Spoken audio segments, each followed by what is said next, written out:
Hello, my name is Nishant and I am making this video to predict about who might win the US elections in November 2020. Please note that my predictions are based on combining tenets of ancient Hindu astrology along with the publicly available data for both Mr. Biden and Mr. Trump, specifically the data bank hosted by Astrological. I'll start with the conclusion and I'll go on to explain why. I expect Mr. Biden to win, although it's interestingly possible that even someone who's not directly in the fray right now may ultimately become the next US president. It's also worth noting that Mercury would have been retrograde for approximately the last 3 weeks preceding the exact day of the US election. In fact, it goes direct exactly on November 3rd. And that's likely to cause confusion, technical glitches until the day of the election.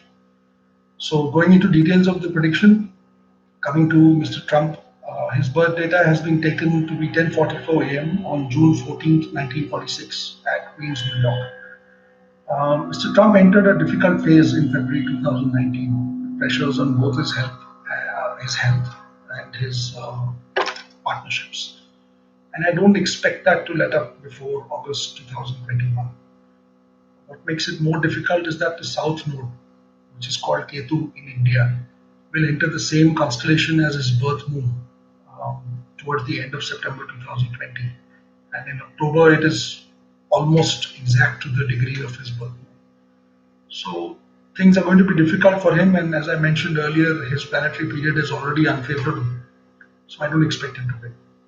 Coming to Mr. Biden, his birth data has been taken to be 8:30 a.m. on November 20th, 1942 at Scranton, Pennsylvania.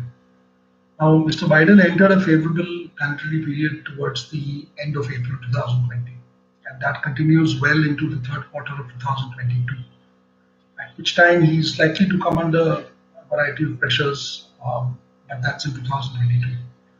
Now, what's interesting is that the South Node's move, which I mentioned when talking about Mr. Trump, is also likely to affect Mr. Biden negatively.